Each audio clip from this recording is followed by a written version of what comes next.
Big up, people, big up. Tonight we have the most illustrious panel you'll get on any Arsenal website. No double about that. Matty, I haven't seen you for a while on here. How you doing, my friend?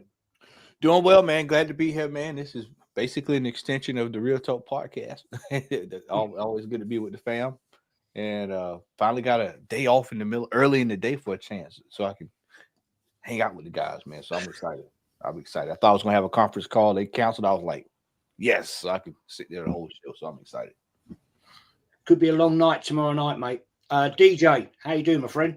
All good, Jez. Yeah. Thanks for having me on. Lagging a bit today after the long weekend and busy weekend and the bank holiday. But all good. All good. Looking forward to discussing what's going to lay ahead for tomorrow. So, get into it. Be good. Good man. Lee, as always, welcome. As I said, how you doing, mate? Yeah, I'm good, man. Yeah, I'm good. Just got back from the beach. The little hour down there. It was absolutely rammed. Summer's definitely kicking in Spain. And, yeah, man, hopefully our summer will be kicking in when we lift the Champions League at the end of it. Ah, okay. Yeah.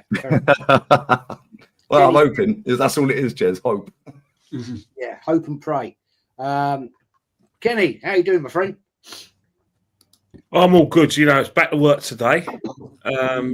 Not much done. Glad to have a day off, but I'm really looking forward to. There's some really good matches today. Let's not forget we got the Barcelona Internazionale game, and anything can happen. It's 3-3.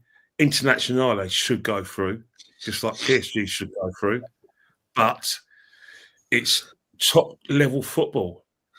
Today everyone's got an ambition of winning a couple of big ears. Two clubs have never won it before. As I said before, no one's given up without a fight, even us. True.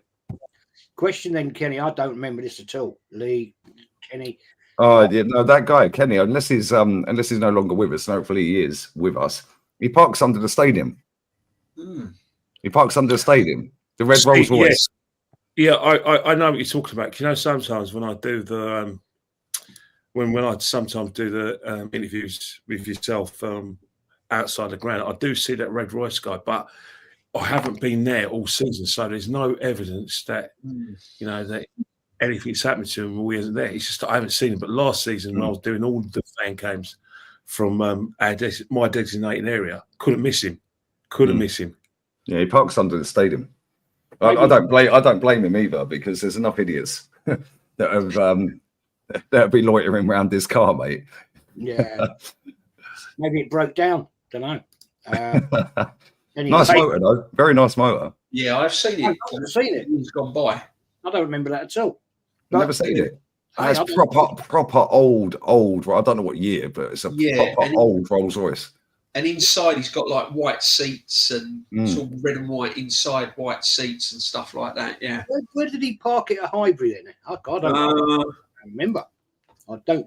Did he park it up in the middle bit of Gillespie Road? They used to park the cars down there. Yeah, you should come. Ran that way. Yeah, but he used to park. He used to get out. He used to get outside early, outside the Marble Hall, and park it there. And as the game went on, he used to move it. Avenel Road. Yeah, and then he used to move it as it got nearer the game kickoff and crowd started. Yeah, Jez, share my screen quickly if you can, mate. You'll remember this, Jez, when you see it. Oh, crikey. Yeah. Look how old that is. Look how old that motor is. Yeah. 60s, is it? Is that 60s? 70s? It's got to be going right back, isn't it? Yeah. I don't know. I don't even know if he's still around there, bless him. I don't know. Yeah, that's the There he is. He is. Yeah, proper decked out. But yeah, listen, I ain't been for years, but he parks out when I was going, he was parking under the stadium at the Emirates, going in the underground car park. I don't blame him for that. Fair play. Anyway, let's get into this, guys. Let's get Matty. PSG away tomorrow night in Paris, dodgy area of Paris as well. For anybody that's going there to the game, watch yourselves. It's going to be a tough night out, I think, mate. PSG rested all their most of all their players. Dembele is fit, apparently. So, what do you think, mate? What is it going to be, as people say, it's going to be a walk in the park? I can't see it myself, but what do you reckon? No, it's not going to be a walk in the park. Historically, I think the all-time record is 1-2-1. 1 win for Arsenal, 1 win for PSG, and 2 draws. PSG has 4 goals. Arsenal has 5. It's going to be a very closely contested game. For me, we've got to play near a perfect game tomorrow. We've got to play near a perfect game tomorrow, and I don't know if mentally we can lock in for a full 90 minutes without a gaff. We always have a gaff in us.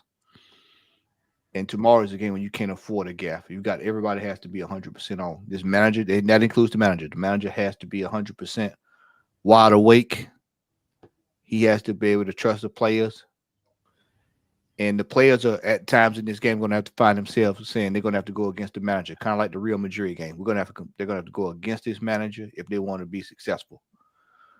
And we're going to have to hope that PSG has off day. Now, they've rested their players, so they're fresh. They're going to be raring to go. They're going to have to win at their back. The crowd's going to be there, tifos, firecrackers, bombs going off, all kind of stuff. It's going to be a complete different atmosphere than when we played the second leg at Real Madrid at the Bernabeu. It's going to be a completely different atmosphere. And the only people that's on the team now that might even have a clue to how to deal with that will probably be Saliba, because when he was over in France when he played. So he probably is used to it, But we're gonna have to find a way to win this game, because see, the season, everything hinges on this game. And even if we win it, we still got to go win the trophy. So we've got to find a way to get a result tomorrow. And by a result, I'm not talking about a draw, because we all know this manager, as Shane has pointed out several times there, that this manager we win a fault. We didn't just lay down, No, we need a win tomorrow. 1 goal is not going to be good enough for us to hold for a whole game. We're going to need at least 3. And that's where the problem's going to come in at. It's how we're going to get these 3 goals. And can we not let in a goal? So this is why I said we have to play the perfect game tomorrow. And I'm not so sure that this team can play the perfect game, or play the next 2 perfect games. Now you can go out here. The club today wants to release photo. Well, they want to, certain folks online, we all know who they are, want to release photos of Calafiore in training, Timber in training. Last week it was Parties coming back. How did that work out? We still have the same problems that's in this team that's been there the entire year. You just got to pray and hope that they don't resurface in this game at some point. But we're going to have to find some inspiration from somewhere, because we damn sure not getting it from this captain. And we know he's starting tomorrow. Yeah. A lot of people is he going to drop him? He's not dropping him. He'll probably drop him after this game if we get put out, but he's not dropping him going in this game. This manager's job is on the line the next 2 games. And I'd almost say we can drag the season into this as well, because he's down to that point now as well. But we've got to find a way to win this game tomorrow. I just don't see where it's coming from based on the form that we've been in the last few weeks. And that's my biggest concern. Good point, mate. Good point. I'm just going to do a super chat. I'll come to DJ. Thank you, Scott. As always, mate, you're a legend. Big up, legends. Would the panel take Zidane? Very quickly. Absolutely. Yep. Yeah. Yes. He's always been my first choice, to be honest. Have you really? Okay. Yeah. Fair enough. Okay. DJ, it's going to be a long night tomorrow night, mate. It is going to be a long night. I think it's going to be a long night for me with his emergency. What we can't do is panic in the first 20 minutes. We can't go out all guns blazing trying to chase that goal in the first 20 minutes. We've got to somehow silence the crowd, keep possession, not give nothing away. Don't even give them shots or corners to get the crowd behind them, to give them the kind of impetus to go forward. So I think we've got to play a little bit ugly for the first sort of 20 minutes, 25 minutes. And the longer the game goes on and they don't kill the game off completely, then all we can hope for is they get a bit frustrated and we can then perhaps try and score, because I think the first goal wins it.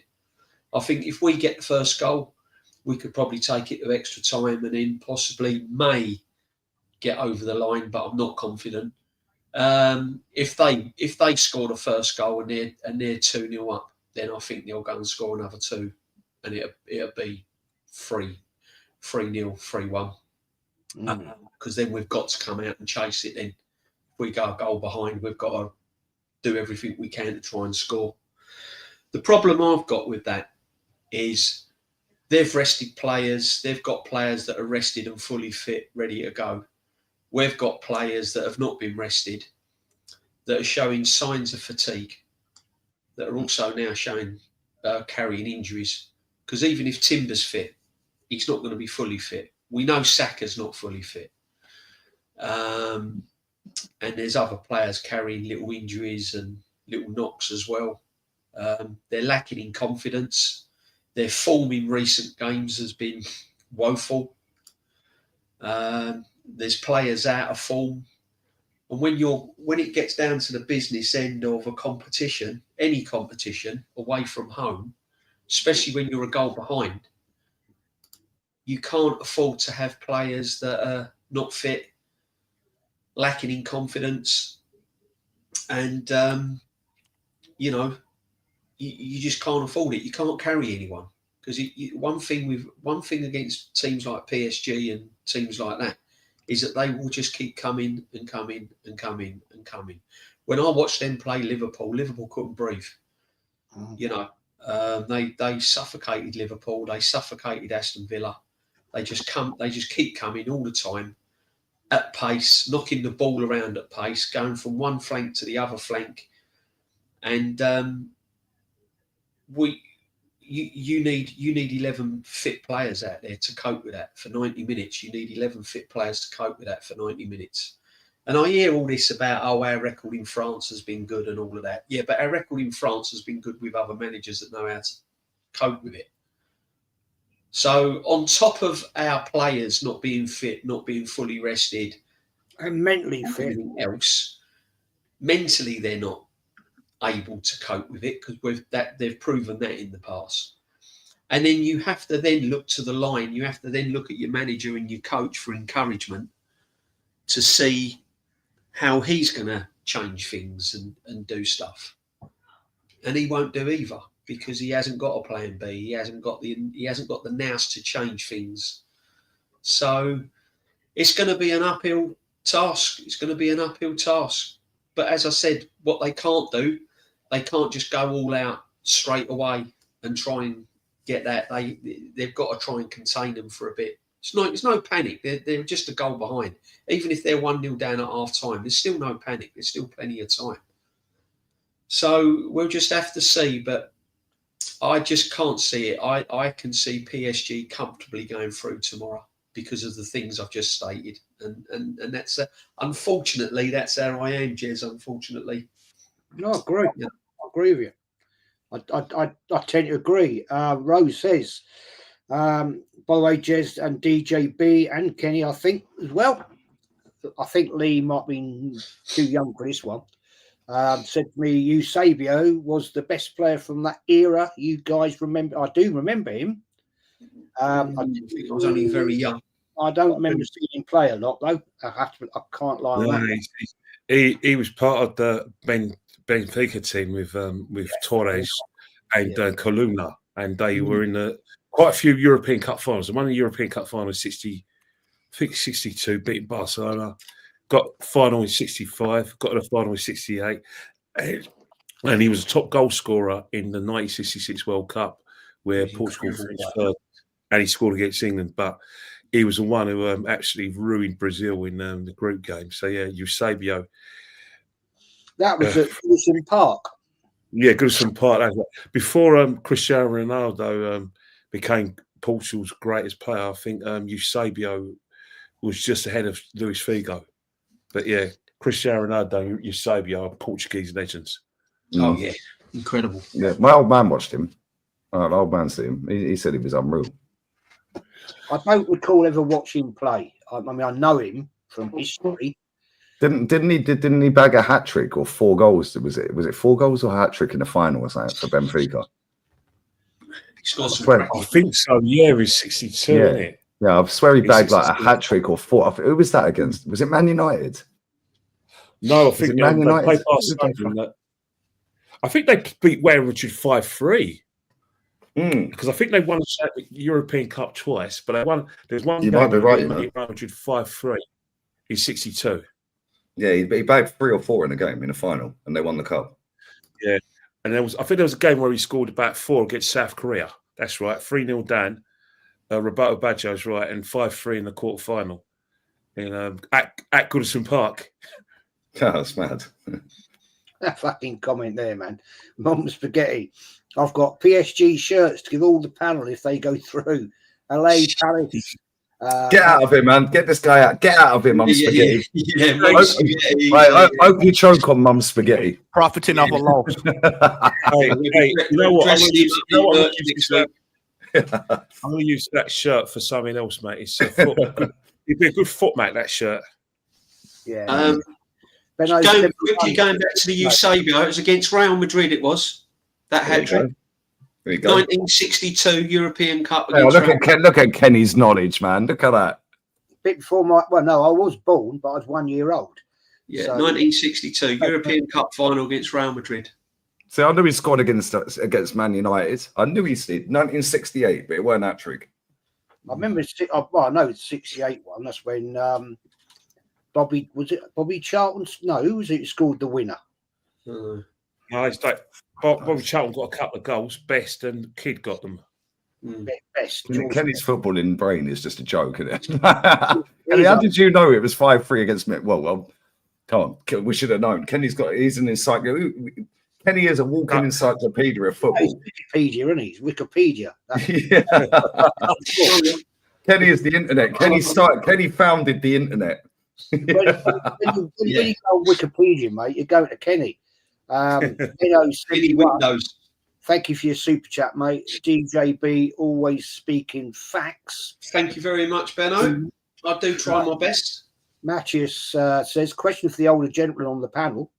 Do you remember the Bayern squad from the 3-peat of Champions League in 74-76? Love, guys, and big up. Yeah. Right, go on, Kenny. He's going to list them all off now, isn't he? Go on. Yeah, he'll run them all off. They in 1974, they beat Atletico Madrid in a replay, 4-0. Then in 1975, they beat Leeds in Paris, 2-0. And in 1976, they beat Saint Etienne 1-0 in Hampden Park, Glasgow. And they had the great Sepp Meyer in goal in 1973. Bauer, Muller. Yeah. Herbert Zimmerman. Exactly. They had some great players in them days, I'll tell you. Real good players. That Sepp Meyer was an exceptional goalkeeper. Lee, tomorrow, mate, honestly, I think you'll be streaming till about 5 in the morning, won't you? It's funny, Jez, because my old man texted me about 3 minutes from the end of the Bournemouth game. He said, "Looks like you're working late tonight, then." Wait till tomorrow if we go out.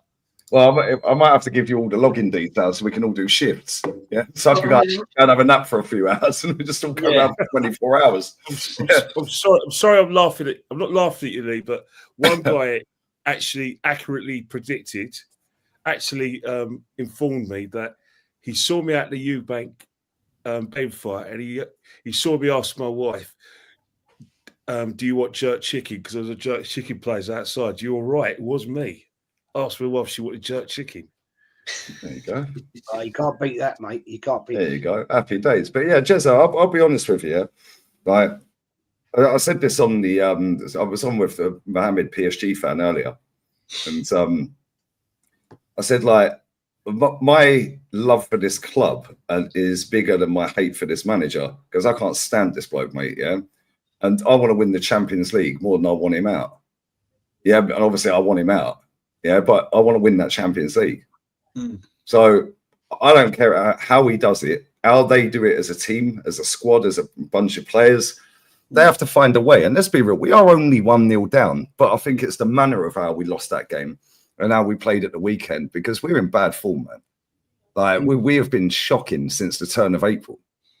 In fact, we've been shocking all year, but since the turn of April, that Madrid game, barring that, yeah, we've been crap. Let's just be real with it. And I think if you look at, I mean, Timber's in training, whether that means he's going to play or not, I don't know. Yeah, but let's not pretend he got thrown back on the pitch when we knew he was injured last week for another 12 minutes. And then he brought Ben White on. Then he didn't play against Bournemouth at the weekend. Ben White's not fit. He's not fit at all. We can see that. He's not been fit all season. Yeah, and that comes back to this manager again. Saka looks a shadow of the player he was against Real Madrid a few weeks back. Yeah, he looks like he was, like I said at the time, he's running on pure adrenaline. That adrenaline's now worn off. Yeah, and I didn't even know he was on the pitch second half. I genuinely did not have a clue he was on the pitch against Bournemouth in the second half. And then our captain's an absolute shambles. And if you put these 4 players there, yeah, 3 are going to play. Obviously Timber or Ben White, but the other 2 are definitely starting, Saka and Odegaard. That is our best side of the pitch. Yeah, that's the best side, because the other side's been a shambles for years. Yeah, let's just be real with it. Most of our goals come down that right-hand side. Let's just be real. So I'm looking at it and I'm thinking, we're going into this game where they walked through our midfield last week, literally walked through our midfield. Yeah, we got Thomas Partey back. Yeah, but let's not pretend that this manager ain't a better manager than Iriola, who beat us at the weekend. And did Thomas Partey get a kick? Because I didn't see him, mate. Yeah, he got marked out the game. Declan Rice running around doing what he wants to do, cool, which is why everyone's gassed that Partey's back. Yeah, because then Declan can get further up the pitch. And fair play, he's probably been our best player from the turn of the year to now, from January onwards. He's probably been our best player. But again, the bar's low. But when he's had to step up, he's stepped up. Well, he needs to step up tomorrow. Yeah, he needs to step up tomorrow. He scored at the weekend. That'll boost his confidence a little bit. Scored 2 screamers against Real Madrid. Played well in both games. But this is where it really matters now. Forget Madrid. Forget Bournemouth. This is what matters now. Yeah, and I'm just looking at it and I'm thinking Kivior was shocking against PSG. Yeah, we got very, very, very lucky that we didn't concede the second goal in that game, because I'm with DJ and the rest of the lads here. I don't think we're going to go gung-ho against them like we did in the first leg against Real Madrid. Yeah, we stunned Real Madrid because they didn't think we were going to do that, I don't think. Yeah, and let's not forget, they still had 2 clear-cut chances in that first 10 minutes, Mbappe and Vinny Jr. And then we scored, and it was half-time 0-0. Yeah, and then Declan does what he done, yeah. I don't think that Enrique is going to be stupid enough, yeah, to allow us to get an early goal. Yeah, he's just going to keep the ball. Yeah, we're going to sit back and we're going to try and counter.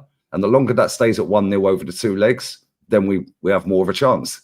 They might, I don't think they'll panic, but they might go, fuck it, let's try and get a second goal. And they might do something stupid, we counter, bang. But that ain't happening. If we get an early goal, they might shit the bed. And we've seen them do that before. But if they get an early goal, we're done. We're out. It's as simple as that. If they score at any point in that first half, in fact, fuck that. If they score to go 2-0 up in the tie, yeah, we're out. Doesn't matter what time in the game it is. If we get the first goal, yeah, but this is where this manager, that's a fine. Yeah. If this manager, yeah, who's on 15 million quid a year, has got anything about him, yeah, he manages that game properly tomorrow. And when the pressure's on, we know he don't. Yeah, how's he going to navigate going up against one of the best midfields, if not the best midfield in the world, going up against a well-drilled team that have goal threats everywhere? Yeah, and if you get isolated against any of their forwards, the ball could be in the back of the net. You get in a position where we're isolating them. It ain't always getting in the back of the net. Let's just be real with it. Yeah, they can score from anywhere as well, which is why I'm a bit worried that we could sit back too deep. And then all of a sudden, any of them can ping it top bins. The only player of ours that can really do that on a consistent basis is Bukayo Saka. And he ain't looked fit at all the last couple of games. So, I don't know, man. Listen, I hope we're through. But this is where the manager's got to earn his 15 million now. Yeah, absolutely. Yeah, There's a couple of good things I just want to point out on it. Roberto Baggio, Kenny GJ, how good were Brazil in 1982? We'll come back to that in a sec. Thanks for your super chat, my friend. Gun Down UK, thank you, mate, as always, for your super chat. I've tuned in at the right time for my history lesson. Well, you won't get any better history lessons than on here with these legends, I'll tell you that now. Big Dog Linton, thank you, mate, for your super chat. 5 number 7s to ever play for Arsenal, which is a lovely segue into this one. Knight of the Republic. Quick question for the panel. I'm an Irishman and I've always wondered was Liam Brady a baller? Well, he's one of the best number 7s we ever had, that's for sure. Open the road, people. 5 number 7s for you guys. Go on, Kenny. Go on. Let's see. Brady, Rocky, Pires. That's number 3. Alexis Sanchez. Alexis Sanchez has got to be in that list, by the way. Alexis Sanchez. You know, I like this. But Pires is better. Sorry. Oh, get out of here, Kenny, man. No. Alexis, Robert Pires really? is the 4th best player that I've ever seen in an Arsenal shirt. So that immediately puts him above Alexis Sanchez. But yeah, okay. My 4 best number 7s, in no particular order, Brady, Rocastle, Pires and Alexis Sanchez, all players that I'm in love with as footballers. And then another number 7, Bukayo Saka is going to get there. Riziki was 7, wasn't he?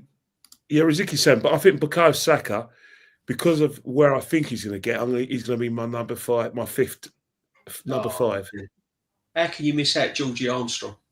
I love Georgie Armstrong. I do love Georgie Armstrong, but he was a bit before my time. But when I talk about players that get me off my seat, those 4 players.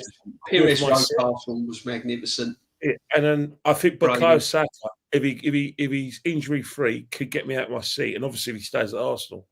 But Geordie, how can you forget Geordie? Geordie's an institution. It's a great club. Yeah. Well, there you go.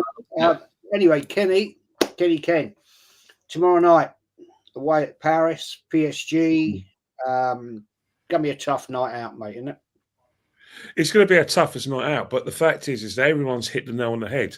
We still got to play. It's a football match, regardless of the fact that it's our last chance at silverware. We got to treat it as a football match. We got to treat it as a big game, but we still got to stick to our principles. We still got to make ourselves difficult to beat. We still got to accept that if we go in 0-0, it's not a big deal. We're 0-0 at half time. Not a great big deal because it's still 45 minutes. If it's half an hour, it's still not a big deal because at the end of the day, we only need 1 goal to take it to extra time. And then if we score that goal, and that's providing we don't concede, then PSG are the ones under pressure because they're the ones who are thinking we can't make a mistake here. If we make a mistake and go gun-ho to try and win this at our ground, we can leave the back door open. And that's the Fine. Sorry about that. That's the sort of thing we need to hold on to. One thing we need to hold on to is to get ourselves into stay in the game, get the goal, and then it's PSG have got a decision to make. Do they do what a lot of teams have done against us, gone ho, and left the back door open? Where no matter how badly we've played this season, and we've been really, really average, one thing we've done really well is punish teams who left us with space. And that's where we need to get to. But that's providing that we get a goal and we go up. As the panel said, if we go 2 goals up, it could be over. But the reason why it may not be over because I keep on going back to 2019. Ajax, Lucas Moura, they were 1-0 down at Tottenham Hotspur Stadium.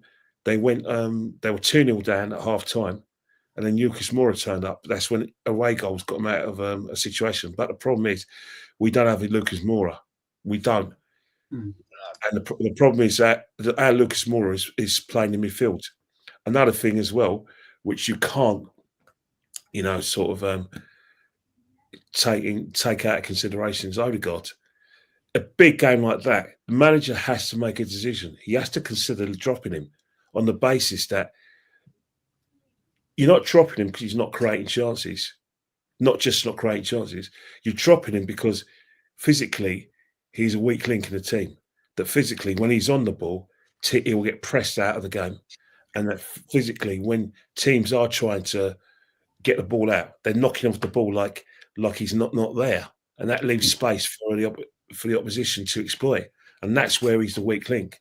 And he's not pressing as much as he does. So all the things that you look for when he's not playing well, he's not doing. He's not a leader. He's not pressing from the front.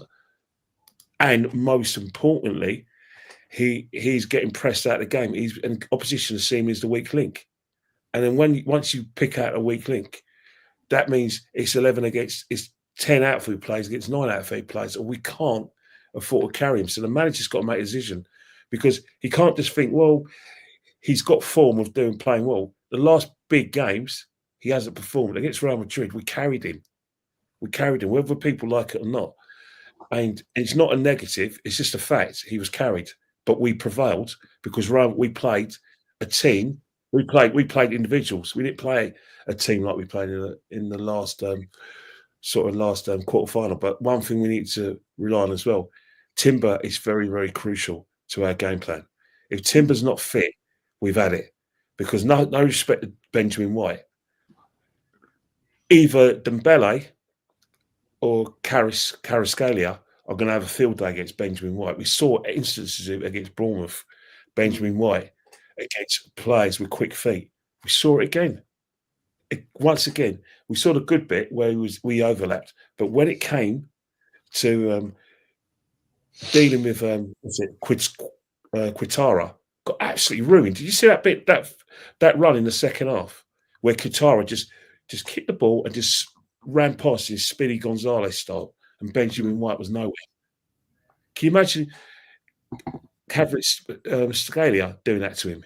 But he'll be doing that to him on a regular basis. They'll be just saying, no Timber, give the ball to Kvaratskhelia. And if Kvaratskhelia gets tired, give it back to Dembele. That is where the game is won and lost, on Timber. I've got no worries with Lewis Skelly. No worries whatsoever with him. But when it comes to Timbers being fit, oh my God, he is really crucial. He is probably more crucial than Thomas Partey, on the basis that we will be under cosh anyway with Partey in the team because we carried Martin Odegaard. And the problem is, bloody Ranieri, if he could just, I know he's a kid, but if he just did the basics, he would have been playing. He'd been playing. I swear he'd be playing because the manager would trust him. But because he didn't do the basics in the less sexy games, that's us French connection, because he's not going to select him because he doesn't trust him. We're really going to be up against it. But Timbers is key. And what's key is us going goalless in the first half. In the second half, getting a goal probably in the last 20 minutes. And then it's game on. What piece are you going to do? Our best hope is extra time for me. I really can't see us getting goals. It can't go to penalties with their goalkeeper, because one thing he's good at is saving penalties. Don't worry though, we've got breaking news on the ref. What, last season? It's only we forget. All right, he's been pouring penalties, but last season he was our hero. Yeah. So we got breaking news on the referee. Breaking news confirmed: Felix Zwayer will referee the Champions League game when Arsenal visit PSG. The German admitted to alleged match fixing in 2005 and faced a ban. Right. So the Arsenal fans are going crazy online now. Oh, it's rigged.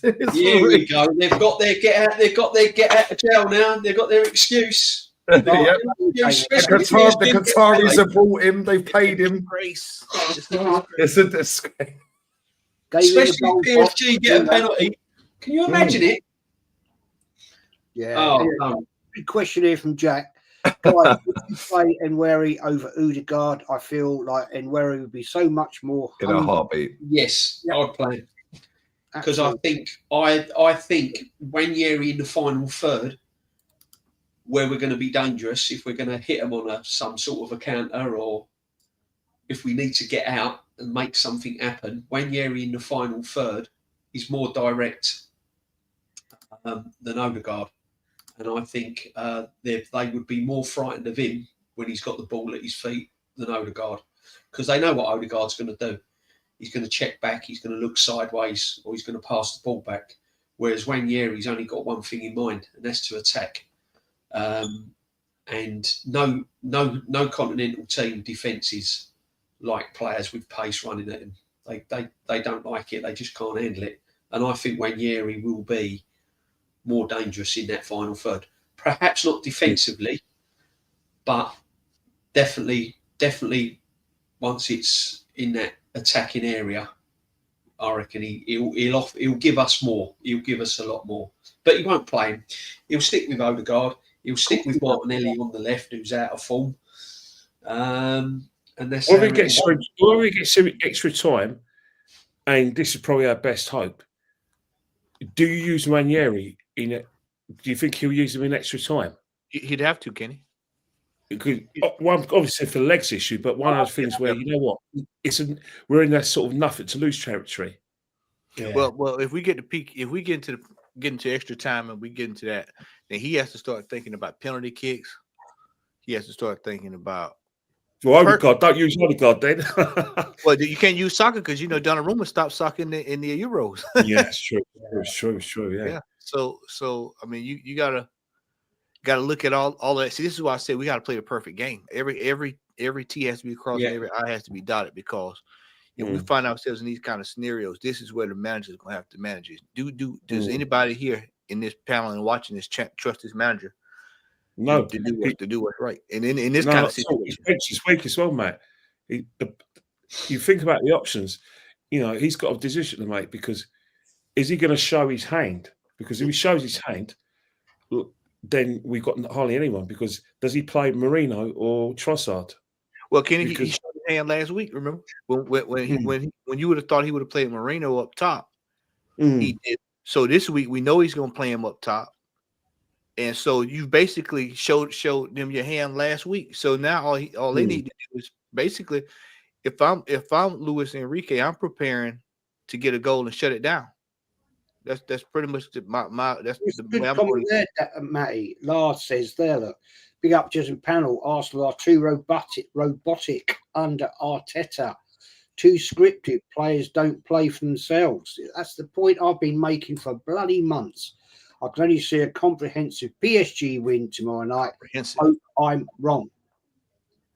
I hope he's wrong too, but he's more right than he is wrong, because it's like we all said, this manager does not give these players the ability and freedom to express themselves across the pitch. Whereas you're going to see a PSG team that are going to be able to go walk around and express themselves throughout the pitch.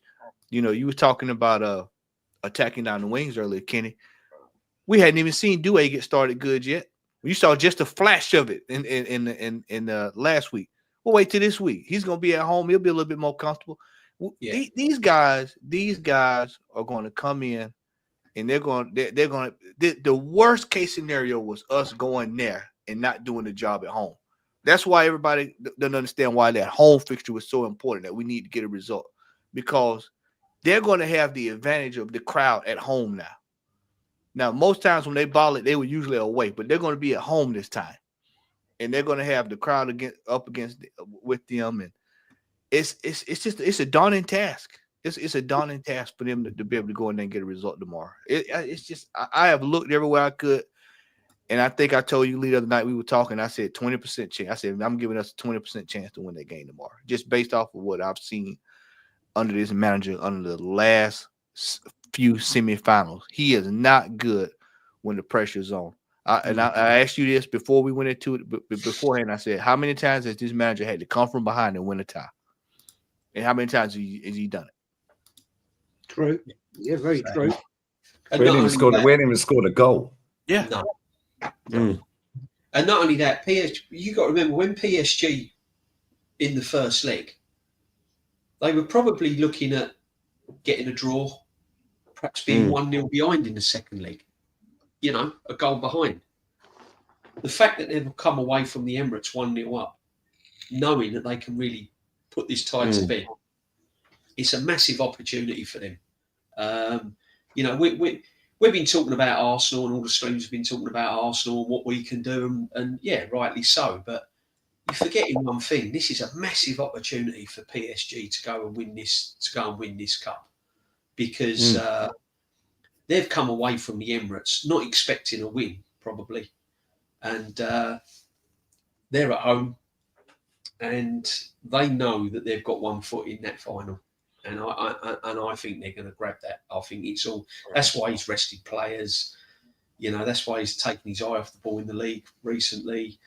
Yeah, I'm with Matty. It's going to be daunting. It's going to be absolutely daunting. All right, and if we can do it, fantastic. It'll be a better result than the Real Madrid result.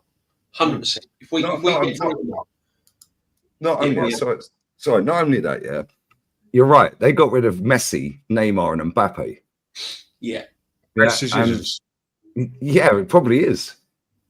Yeah, let's be real. None of them three as a collective, or them three as a collective, didn't get Champions League final with PSG.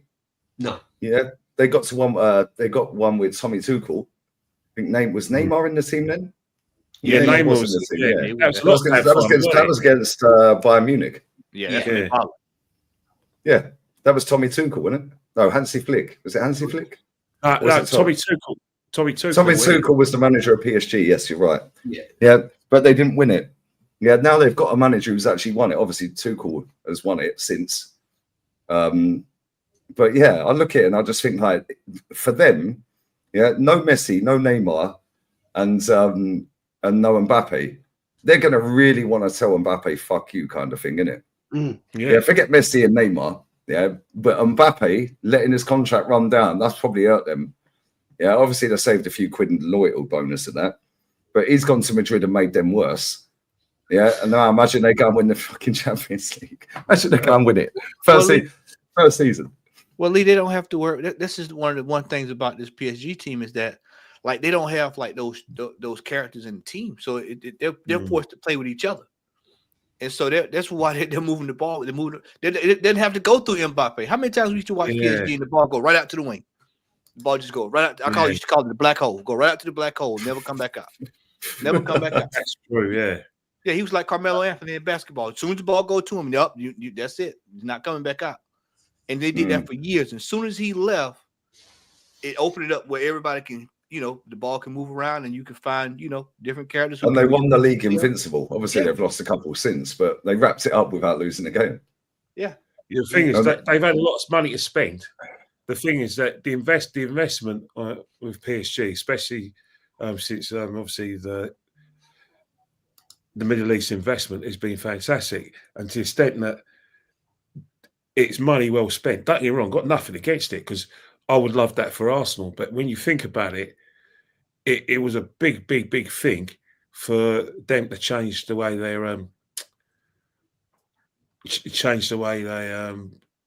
they play and the way they do things in the transfer market. But I think, you know what, let's go with young team. Best decision ever made, because the fact is they still got experience. Marquinhos at the back, Donnarumma, fantastic goalkeeper. They got Hakimi, who's basically, you can't even catch him on a motorbike. And that's how fast he is. But they got that kind of nucleus of experience. And then obviously Dembele has had a fantastic season. People talk about Ballon d'Or winning, but can you imagine if these guys win the Ballon d'Or, win the Champions League? He'll be just as much a candidate for the Ballon d'Or as much of the players they're putting forward. Like Andy was banished. Andy was banished when we played him. Yeah, Luis Enrique put him on a disciplinary. Said, "You ain't coming to the Emirates, mate. Sit down, stay at home." Let's not forget, he earned his move to Barcelona from because what he did at Dortmund. Went to Barcelona, didn't do it. Went to PSG. Is kind of the main man now that Mbappe and Neymar have left. Look at him now. Everyone's talking about Yamal, talking about other play. Who's a guy? Who's a guy that we wanted to buy, but is at Barcelona? He smashed it. Rafinha. Northside. Rafinha. They talk about Rafinha and my guy Yamal. But if this guy wins the Champions League, he should get the Ballon d'Or. He should get it. See, see with the Ballon d'Or, I always think it should be the best player in the world. That's the idea of the thing, yeah. Right, the best player in the world is not Dembele. It ain't Rafinha. It's not. But if he wins the Champions League, he'll be. Yeah, that's why. 100%, 100%. Yeah, because like when you look at the Ballon d'Or list, last season we had 4 players in the top 20 odd. And it was like, oh, come on, man. Like Odegaard, I think Saka, Rice, and Saliba. Yeah, I think which one? I think it was Odegaard. Was it Odegaard above Rudiger? I'm like, you're taking the piss. Yeah, I think so. Yeah. Yeah, for me, Pedri's a shout. Pedri is a shout for Ballon d'Or. He's unreal, mate. That's like it's literally like watching Kenny's mate Cesc. He's unreal. The way he just walks around the pitch and he's always looking around. Yeah, look, immaculate passing. Can't we have a Francesc Fabregas free zone? I just want to come to a couple of things here. Thanks again to Scott, mate, for another super chat. Jonathan David, Jonathan Tarr, Koke, Ola Alina, Leroy Sane, Pario Palasic, all free agents this summer. Market opportunities. Good point. Yeah.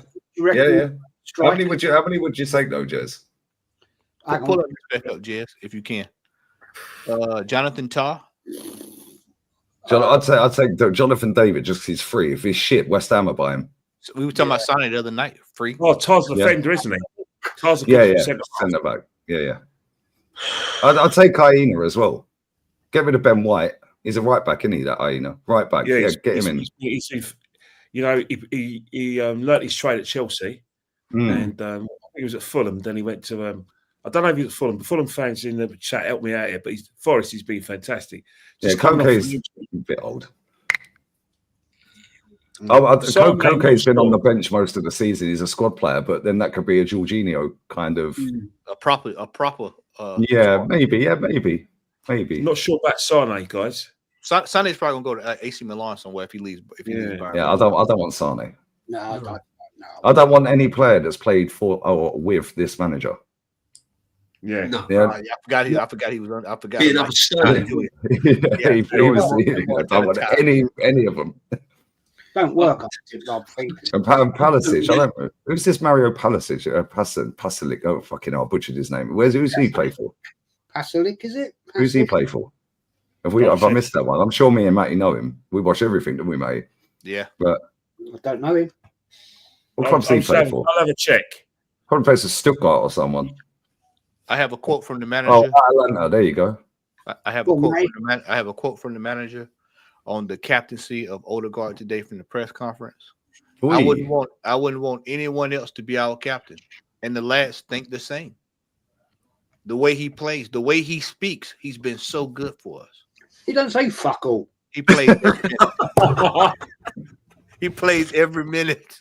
He's not played every minute. He's been subbed off nearly half the games he's played.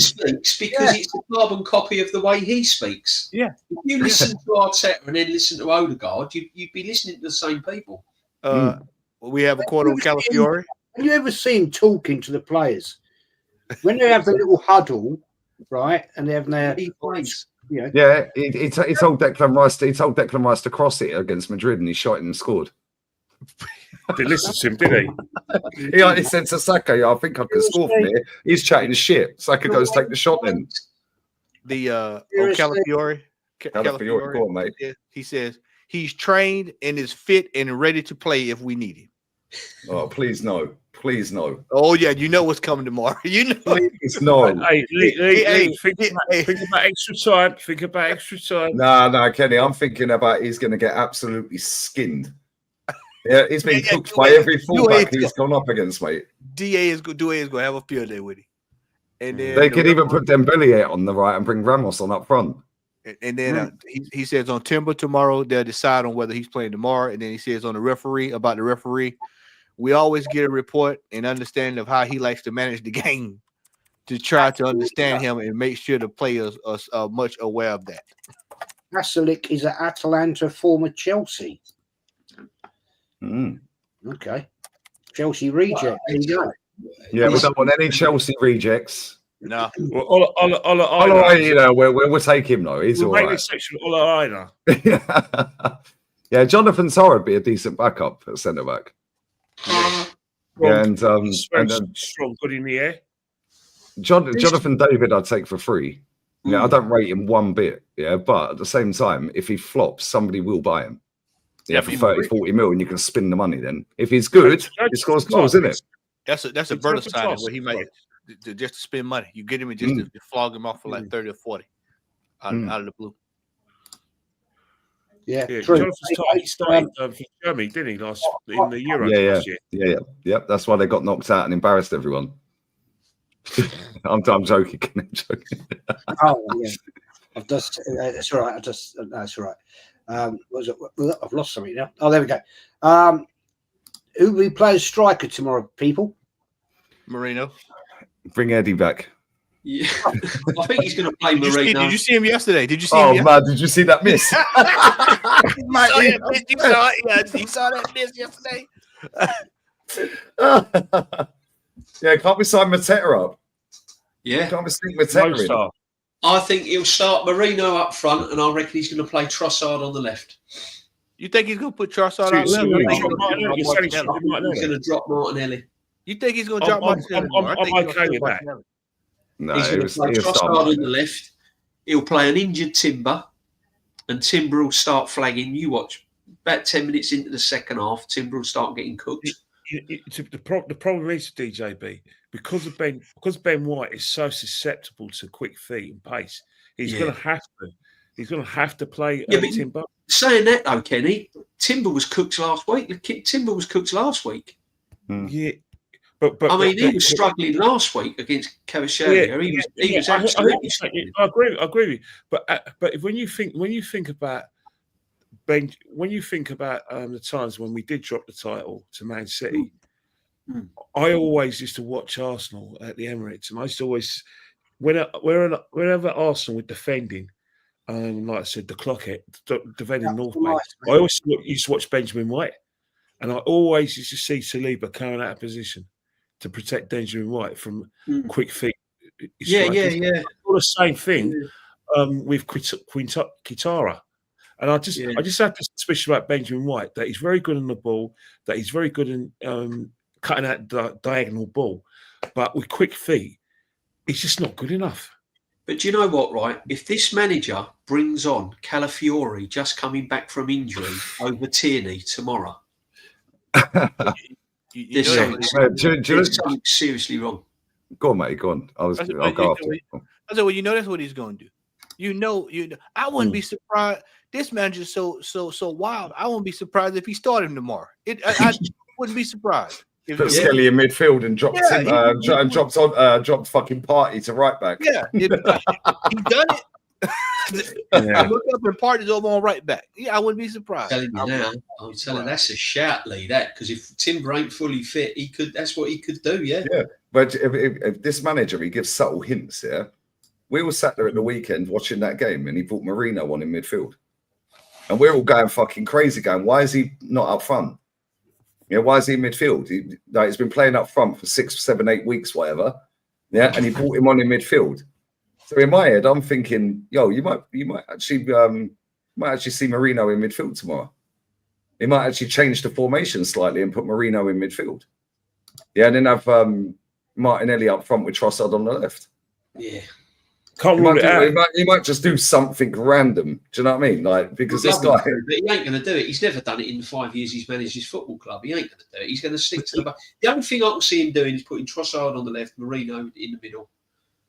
Party and Rice in midfield. But you see, DJB, are you picking Trossard because he's been in a reasonable goal scoring form, that because he scored goals, that you can't leave him out, and that you've got to make a sacrifice with Martinelli because he's gone back to his old... I just think Martinelli's off form. But he runs back though, DJ. He runs back the other way. Yeah, he runs into block. He runs in. He gives the ball away. He runs the ball out of play. He's just not been productive enough. Whereas I think he sees Trossard as probably, with Marino in the middle, a better crosser of the ball than Martinelli. I don't know. I'm probably way wrong, but I agree with that. No, but I think like I hear the logic behind it, but I just think Martinelli will tracks back better. yeah, Yeah, Trossard, and Trossard's a liability going back the other way.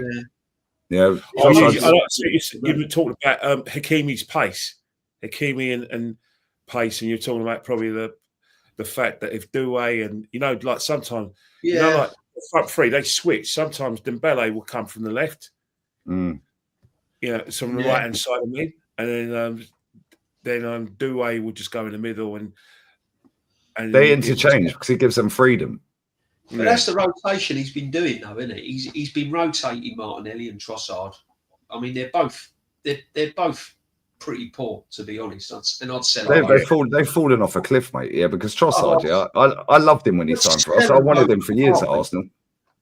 But I'm with you. I'd sell them both. Yeah, same with Martinelli. Martinelli, when he first joined us, scored like 10 goals in 12 games under Emery.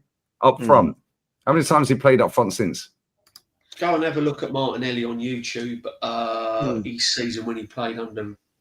I think he's on there when he played under Unai Emery. Yeah. Some of the goals he was scoring was... it was unbelievable. The goal against Forest where he won top bins. The header. Yeah, he was unbelievable. And that was like 18-year-old Martinelli. He's fucking destroyed him, this guy, mate. Yeah, making him a touchline winger when he's a striker. Yeah, mama.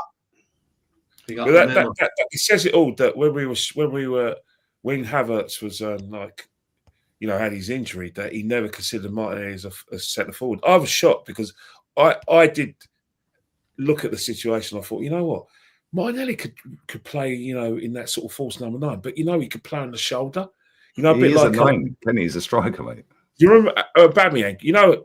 Obviously, I've had my views on Aubameyang, but one thing I liked about Aubameyang is that on the shoulder, coming down from the left, he was unplayable. And I always hear Martinelli for that sort of position, especially with Havertz, another false number 9 getting injured. But he went with Trossard first. He went Marino. Now imagine you're Martinelli, right? You're going to keep your mouth shut because you're on 180 grand a week. Right, but he must be sitting there going, "I'm a fucking striker," and this guy's made me have surgery. 4 years ago, whatever. Yeah, and he's barely played me up front. And do you remember all these puppet journalists, Chris Wheatley, Charlie Boy Watts, James Benge, the usual suspects? Yeah. Do you remember years ago?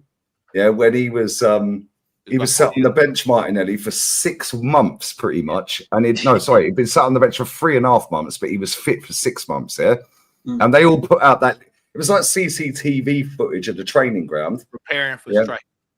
Thank you, Matty. Yep. How many times has he played striker since? I guarantee it's less than 10. And that was 4 years ago, 3 years ago? Yeah, 4 years ago. It was the 5 when we finished 5th that season. I think in mitigation, when in the 2015, 2021, 22 season, 22, 23 season, he was playing a semblance of his best football, although from January 2023, let's not forget that this manager was looking to bomb out the side because he was getting actively, factually going over Mudryk. So he would have had sort of misgivings about Martinelli's performances and utilities of the team. So as much as people criticise us for criticising his performances, we get our sort of information from the manager and the way he treats him. Is the manager who had his doubts first before I had my doubts. Yeah, no. Trouble is with Martinelli, you know that if he gets sold and goes to another club, he's going to absolutely ball. You know that. It's this manager, mate. If he played under Jurgen Klopp, he'd run riot. I think if he played out in a slot, he'd. Liverpool, and they need a left winger. Look at Gakpo. Martinelli. Yeah, that's true enough. Rowe, I keep saying Row. You just want to have a row, didn't you, Kenny? That's what you want. You just want to have a tear up, mate. I really want to know your honest opinion on Salah. I think he's a great player. Great player. I'd have him at Arsenal. What can you say? His record speaks for himself. I tell you this: it's been what Slot has done to preserve him for the entire season. This goes to show you how good of a coach Slot is, that he was able to take care of him and manage him for a whole season without him breaking down. Yeah, I don't rate him that highly, but he knows where See, the back that's of the net is. provocative. I was going to say that's provocative. No, I asked Jess that question. I don't rate him. Yeah, listen, if you watch Riyad Mahrez and then watch Mohamed Salah and think Salah's better, you need the men in white coats to come along. I'm not saying that. No, I'm not saying you, Jez. I'm just saying, like, I mean, it wasn't the comparison, but I get this all the time in my chat. Yeah, Mohamed Salah is very good at putting the ball in the back of the net. Yeah, same as Erling Haaland. Yeah, but it's like Kane Haaland comparisons when Haaland first came into the league in that. Yeah, everyone was like, oh yeah, Haaland. Haaland's not a very good footballer. He knows where the back of the net is. No, he's Harry Kane's a better footballer and knows where the back of the net is. Yeah, so if I'm picking a player, Sadio Mane is better than Salah. Or was better than Salah. He's not anymore, probably. Well, he's not anymore. But there are chat panel, mate. I've named so many players better than Salah. Yeah, and I went viral, and everyone was crying about it, and this and that. And it's like I mentioned Joe Cole. Joe Cole's a better footballer than Mohamed Salah. Cole's magnificent. Yeah, but guess what? Unless you've watched Joe Cole, which half of the people that were crying about it ain't. Yeah, how can you say he ain't better? Guys, you had to watch Joey Cole Joey Cole as a teenager. West Ham Joey Cole as a 14-year-old was prime Zidane, because he's from my neck of the woods, and I'm 10 years older than him, but the secondary school I went to, he went to the secondary school afterwards, and they were all raving about Joey Cole. Joey Cole's around. If you lived around the Islington and Camden area. Back in the day, all they talked about, it wasn't a case of would Joey Cole make it. It was a case that Joey Cole was be as good as Gascoigne, and that he'll be England's captain. That's what we were talking about when he was 13. Joey Cole. Why do you think it went south? Do you reckon it was Jose that fucked him up? Yeah, Jose took the individuality out of him, just like Guardiola's done that to Jack Grealish. They coached the panache out of them. These managers are Philistines. As I said, when you talk about Johan Cruyff's total football, I describe Guardiola. Guardiola, right, is basically Johan Cruyff football with Dr. Martens. No, okay. Sorry, but you see, that's exactly how it is. He says he's a disciple of Cruyff, but as far as I'm concerned, the players are not wearing football boots; they're wearing DMs. Okay. Just for there's nearly 600 in the house here, people. Smash those likes up. Yeah, come on. If you haven't subbed, it does help the channel. Got a couple of starred comments I've got to go through here.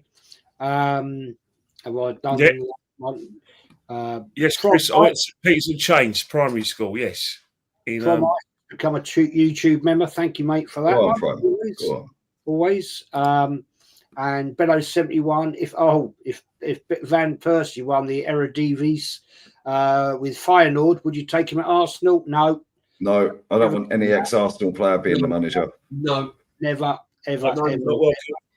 Nothing against Van Persie because he's never managed Arsenal, so I can't comment. But I'm with Lee. I don't want any affiliation of ex-Arsenal players coming to Arsenal. No, never. Unless they're in the background as a coaching role where they can perhaps, help.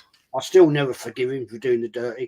Maria says, "There's where about you going to France? I'm originally from Normandy, like Dembele. I'm going to Burgundy Bone in Burgundy. Beautiful area, beautiful place. I'll be there for 2.5 months, thereabouts on that one. And can't wait to get out there."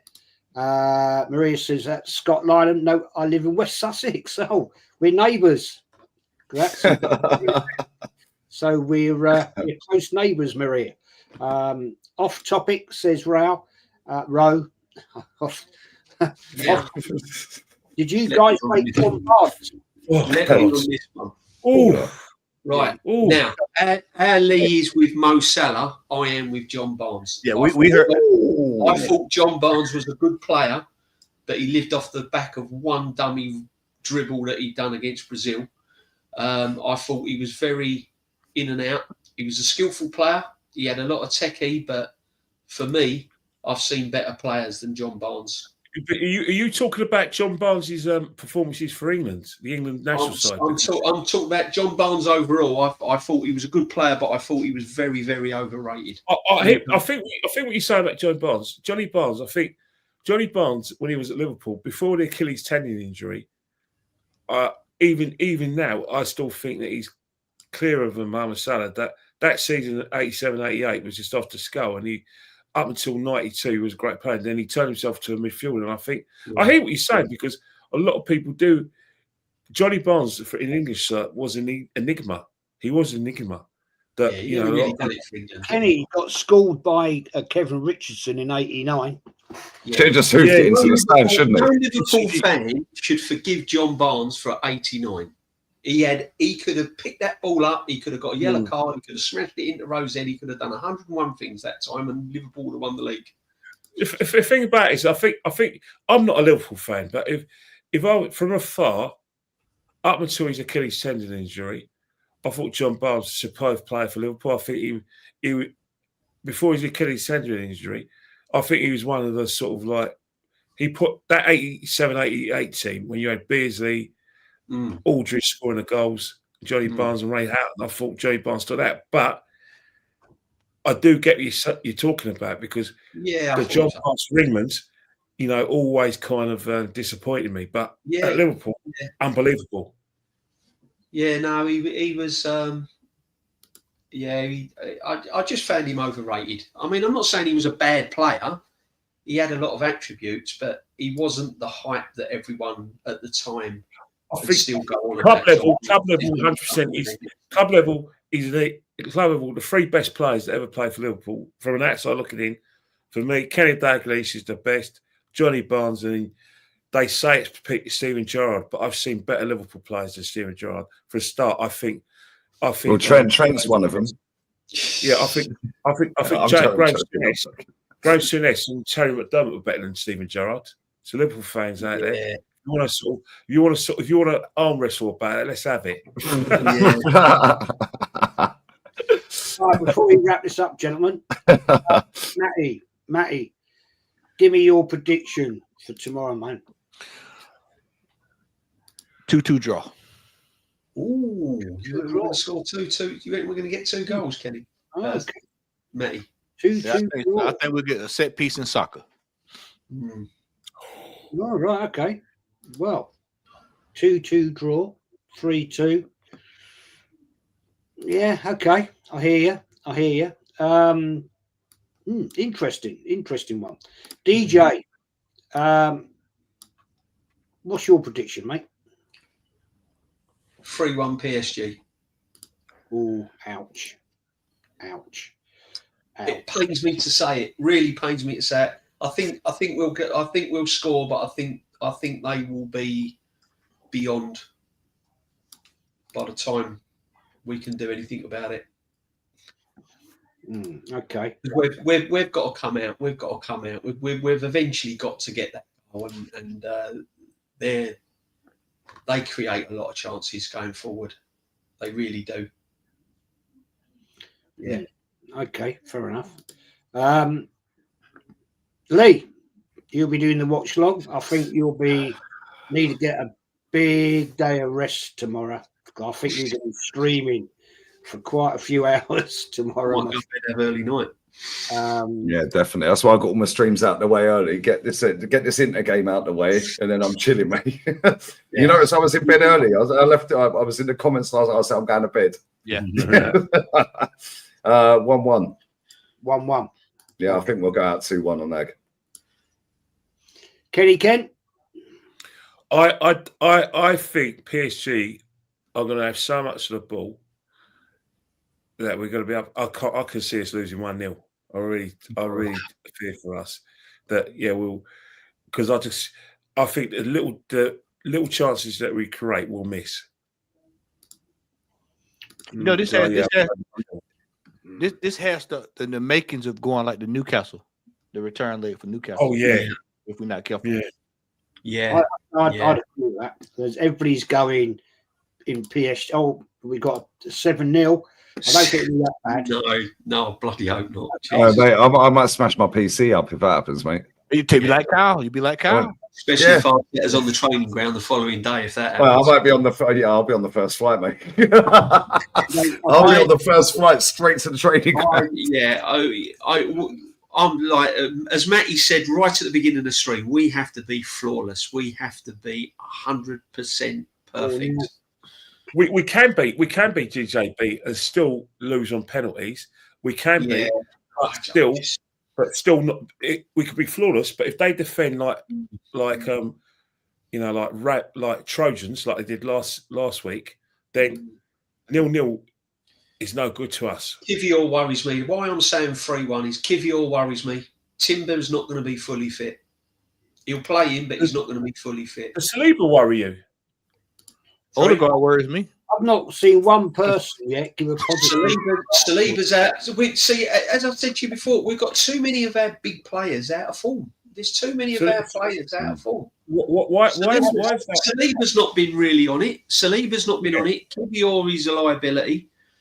But he's never discussed though, DJB. We never have that conversation. This is what I'm saying about Saliba. That the fact that Saliba was giving the ball away last week, and he was just as culpable. He was culpable in a game against Crystal Palace, and that he still has that kind of bad habit that my pace is, inverted commas, pace will get me out of trouble. Yeah. We don't really analyse it because we think he's going to be a world. We think he's our best plays. He's world class. I think he's a big player for Arsenal, and he's one of the players we've got to try and keep. But again, he's lacking confidence. Our goalkeeper's lacking confidence. His kicking's been atrocious. There's two major areas that has caused us trouble the last almost 6 months. Lee, one ball over the top, ball straight up in the air, and the goalkeeper playing 2,000 years up the pitch. Yeah, doesn't get. And they're on to us with that. Yeah. They're on to us. They're on to us. Look at Bournemouth. Evan Nielsen tried chipping him. Crystal Palace tried it could have tried it 4 times. They tried it a few. Yeah, they're learning. Yeah, and I swear down there, they got players in their midfield that can do it. That's what makes Aaron as well. Yeah, exactly. That's what I'm saying. Sporting Lisbon chipped him from the halfway line. Yeah. And this goalkeeper's further out a goal than he ever was. That's the manager. When we have a corner, Kenny, he's on the halfway line. He's receiving the ball. I've seen Saturday. Wow. He was receiving the ball at midfield. Yeah, the keeper receiving the ball at midfield. And I'm like, what is he doing this far up the pitch? There was 2 or 3 chances where if the player decided to put an extra bit of pressure on him, then he, these what I call chaos passes. Yeah, and this is what's unnerving Saliba, because he's got Kivior next to him, and he's got a goalkeeper and it just unsettles him. It puts him in 2 minds. And Kivior, everyone's gassing up how good Kivior has been. Yeah, Kivior, right? I swear, I've got a video on my phone, mate. I think I sent it to you.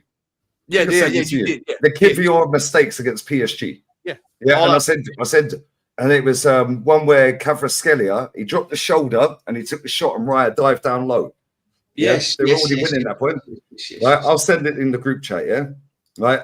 When he did that, if he hadn't dropped his shoulder and took the shot on the left and the goalkeeper saves it, 12 seconds into that video, I can't play it on here, 12 seconds into that video, there is 4 unmarked PSG players on the D of our box, and everyone's sucked in on the 6-yard line, and Declan Rice is ball watching with Kvaratskhelia.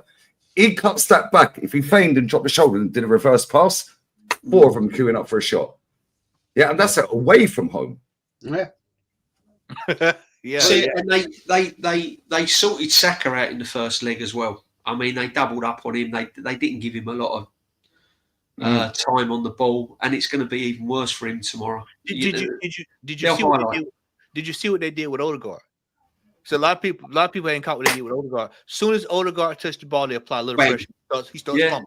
That's a great comment there from Andy. Raya's erratic positioning can't be good for confidence in the rest of the team. No, especially with Gabriel out. It puts you nervous. It puts you in 2 minds as a defender.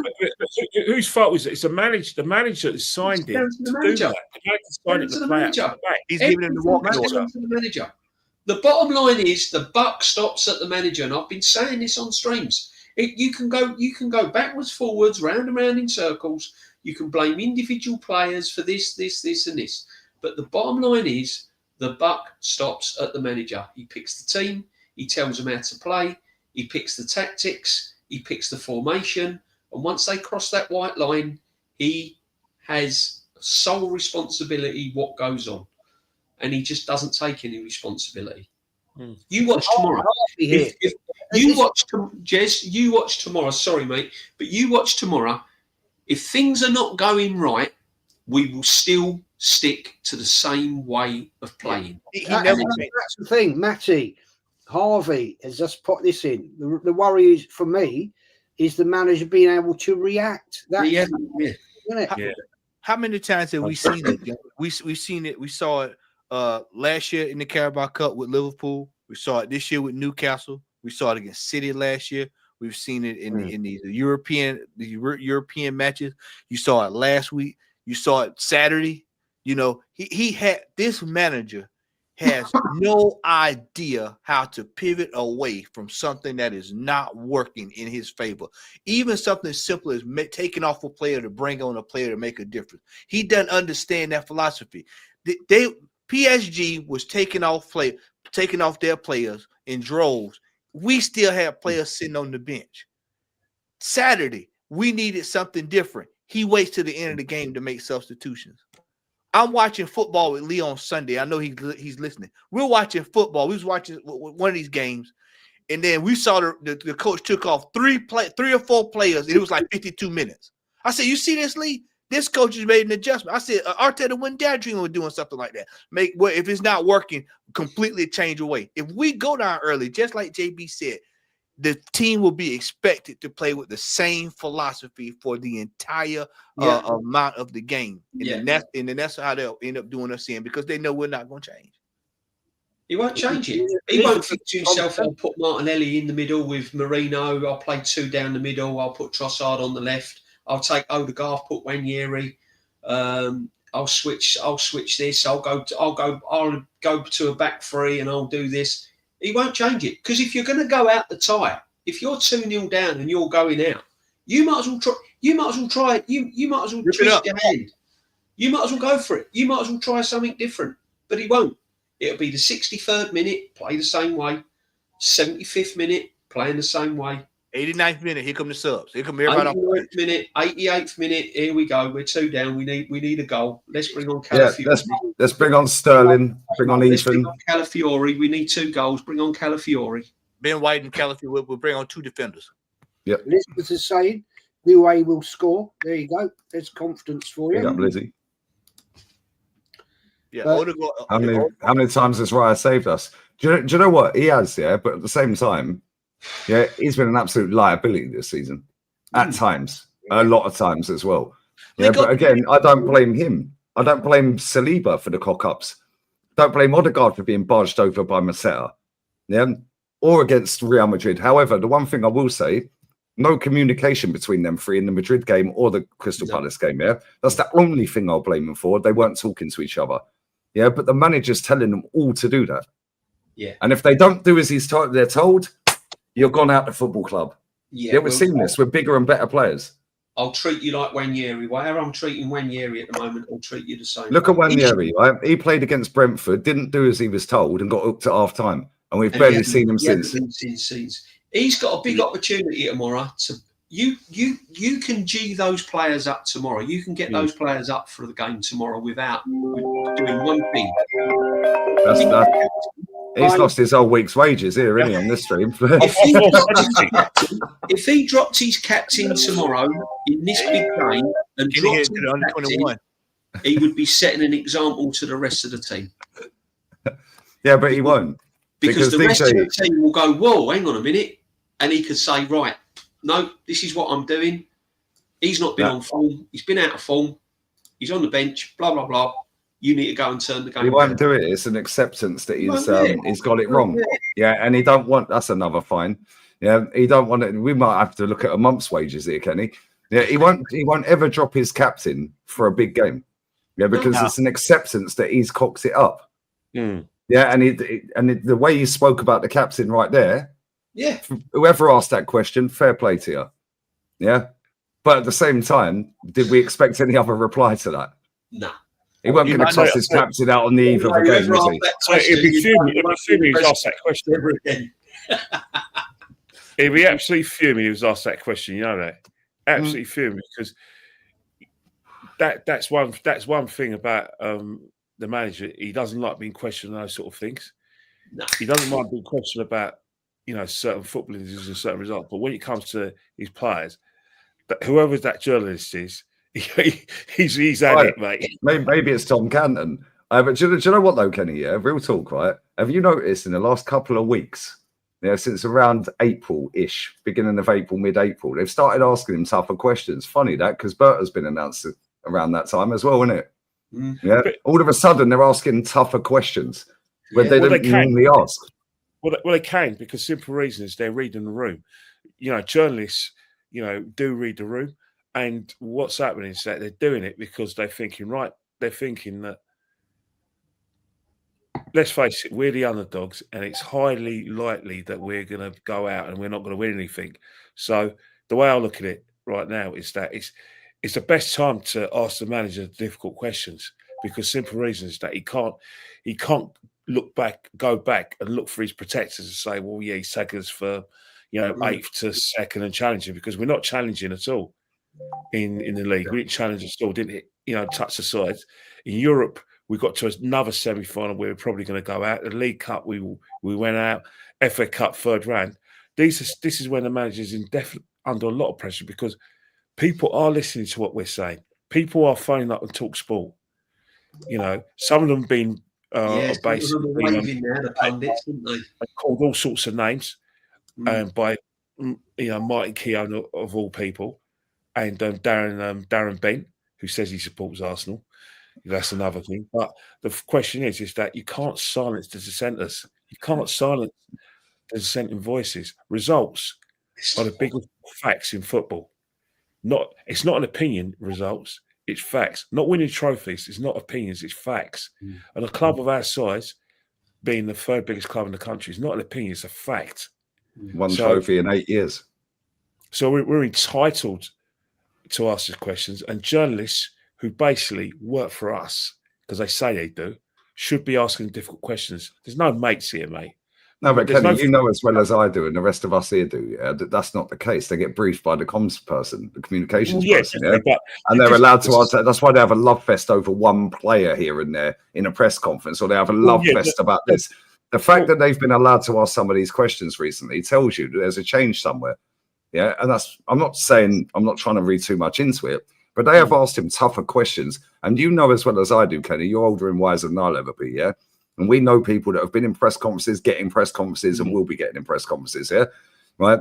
You know that if they say one thing out of turn, they're never coming back. So the fact they're allowed to ask these questions, the fact they're allowed to ask these questions, though, religiously over the last month or so, tells you that that's been briefed with the communications person.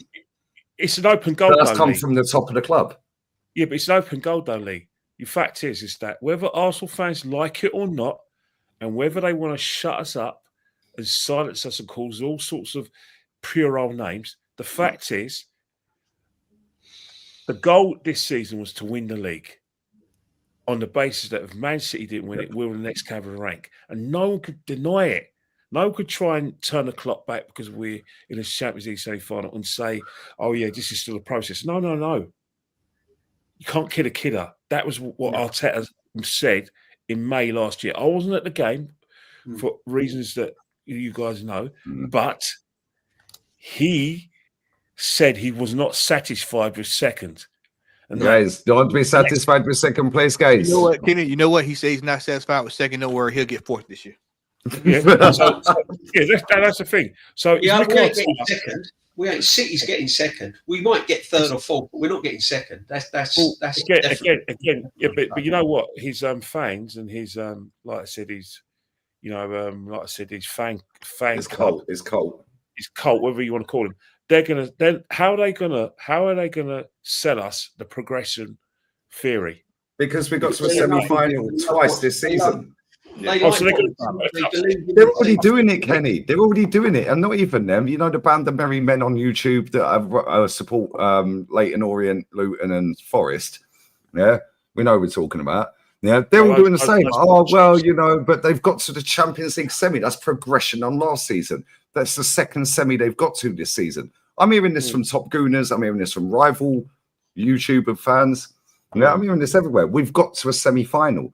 We beat Madrid to get there. Yeah, he might get to the final. It'd be ludicrous to sack him if he makes the final and loses. It'd be ludicrous on a semi-final. Yeah, they're on the cusp of winning. We've been hearing this. We've won one trophy in 8 years. I heard somebody bring up that the old diamond meme. Oh, he's digging and digging and digging, and then they give up. He gives up right before he gets to the diamond. We can't do that with Arteta. He's so close. He's so close. It's been on the cusp of winning for 5 years, mate. Yeah, you do realise that this month the FA Cup final's being played. Yeah, that is 5 FA Cups since we won one. That was 6 FA Cups ago we won that. Since then, Leicester have won one. Somebody just put and got relegated and come back and got relegated again.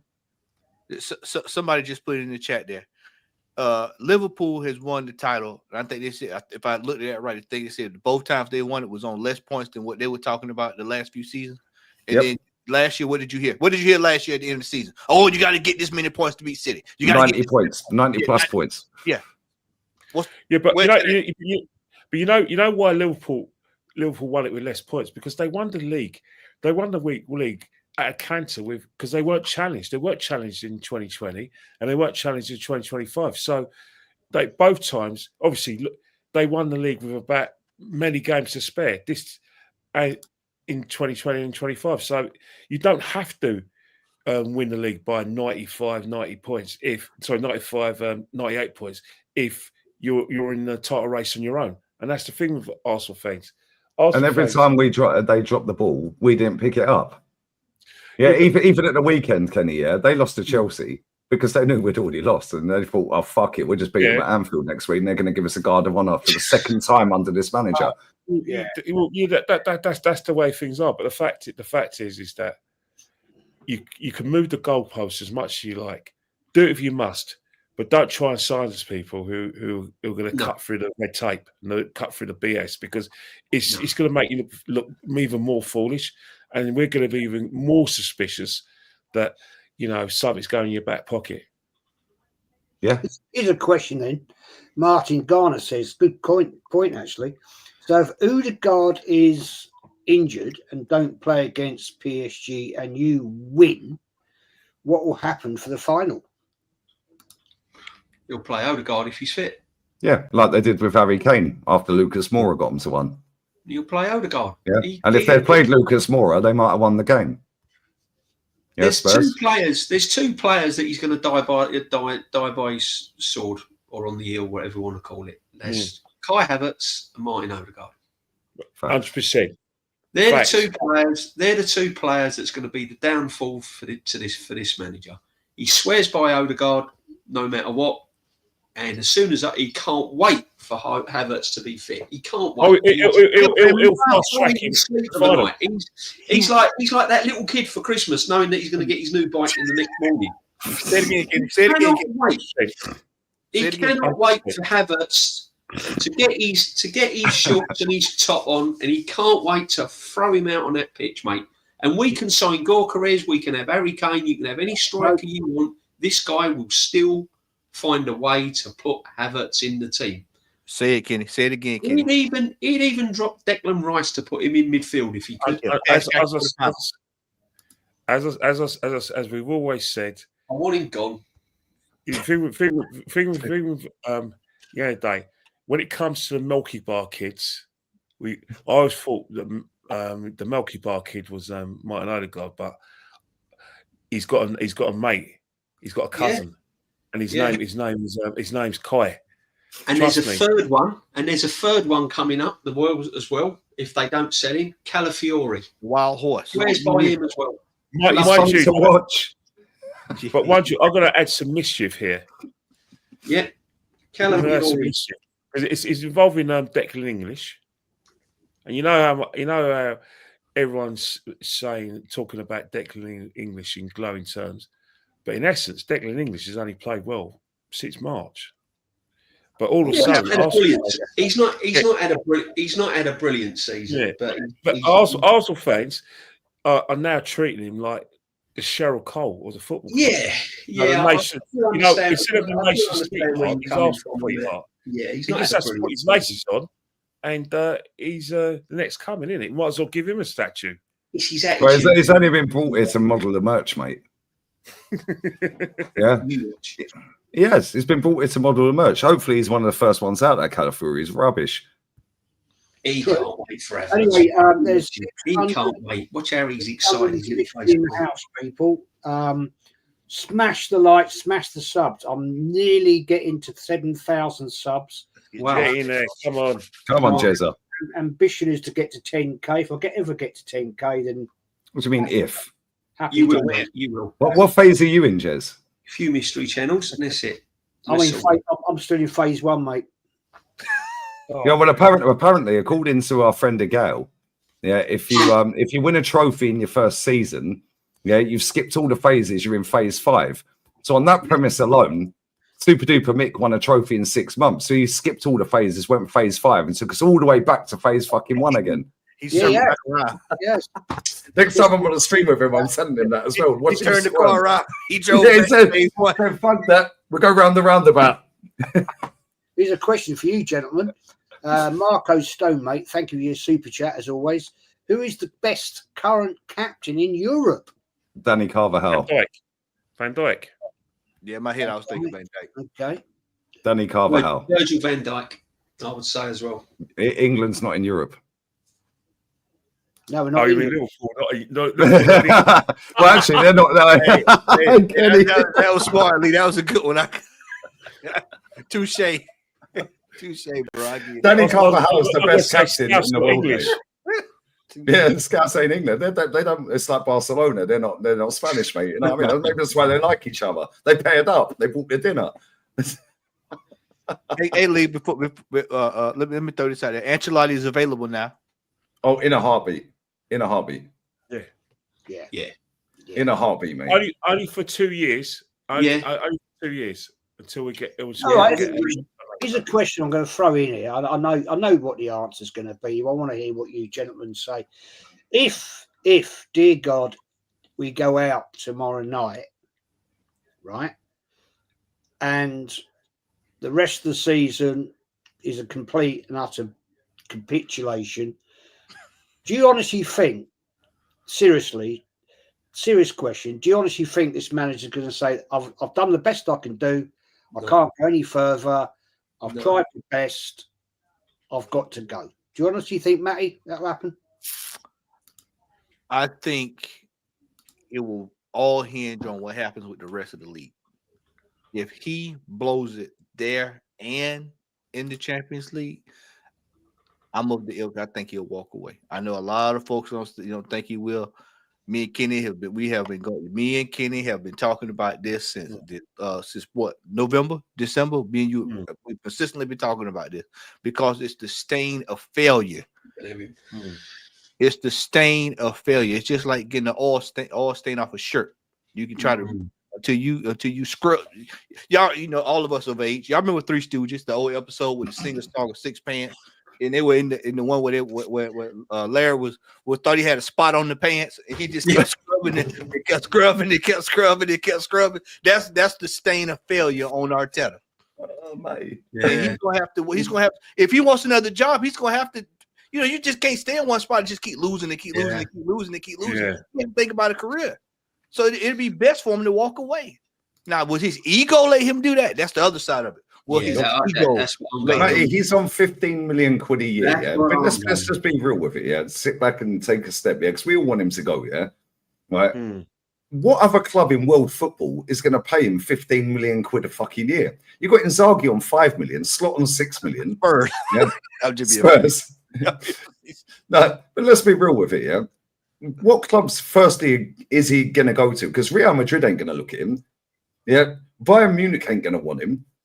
Inter ain't going to want him. The top teams in England ain't going to want him. Right? So where's he going? PSG? Saudi Well, they ain't going to Arabia. want him. I'll tell you exactly where he's going, mate. Yeah, he's going down to Marbella FC. Yeah, who Casemiro's got a stake in, which is mad. Yeah, and he's going to go and get himself a couple of grand a week if he's lucky. Yeah, he's shit. Yeah, Espanyol maybe. Yeah, that's a shout. Actually, I'll tell you what. We've nailed it. We've nailed it. Sociedad's manager's leaving at the end of the season. There you go. He played for them. Gibraltar national team. Look, come on. If he realistically, if he wants £15 million a year, there's only one country that's going to give him that money, and you know what's happening. Just like in boxing, it's one nation with the his money ego's bags. too big to leave England just as he started his career, Kenny. Saudi Like Arabia. to go to Saudi. Arabia. With all due respect to the Saudis, yeah, he's got money. Yeah, he wants the legacy. He wants to be the I beat Pep. I did this. He's got that ego, which is cool. I'm cool with that, but you can't do it. You can't do it. It's not good enough. You're forgetting one thing in Jez's question. Jez, you're assuming that Guardiola. Yeah, you wish. You're assuming that Mikel is going to leave for footballing reasons. Let's not forget, there's a fly in the ointment, a pain in the arse called Berta. If he loses the battle of transfers and influence with the board, then that's when he'll probably go. So it's not just going to be results; it's going to be what's going on in that boardroom. Because I'll tell you one thing: he is not going to get on with Berta. Berta, all this garbage that Mikel lovers want to sort of like portray, say, oh, they're working together. Arteta was in on his appointment, and Arteta approved it, and Arteta, like I said, represented bollocks. He didn't. I haven't seen them together yet. Yeah, He didn't. I think it's going to be an ego thing. I think he's so stubborn that he's so He has stubborn to that win he'll the always battle. believe that he's still the best man for Arsenal. And I think that he wouldn't walk away. But it may be, DJ, that unfortunately for him, the board might step in behind him and say, "Look, mate, you've done what you had all this." Yeah, I think they're gonna set a trap. I think they're gonna. A bit like Wenger. Wenger announced that he was leaving, and I think it'll be gone. Yeah, Wenger announced that he was leaving at the end of the season because they told him straight, leave, or we don't want to sack you, mate. What you've done with the club and all of that, yeah. So you're going to tell them you're leaving. Go and get Zidane. And it's no coincidence that when that happened, that weren't that just as they had the full takeover. Yeah, the Kroenke. As soon as they had the full takeover in the April, I think it was, or the end of March or something. Yeah, then Wenger announced he was leaving at the end of the season. No Champions League football, dwindling crowds. It's a no-brainer. One of the biggest indicators would be is when Berta sell one of his prized possessions. That's when you'll know what's really Saliba, Gabriel, Odegaard. Can you imagine if he sells Odegaard? God, mate, I'll have a party that day.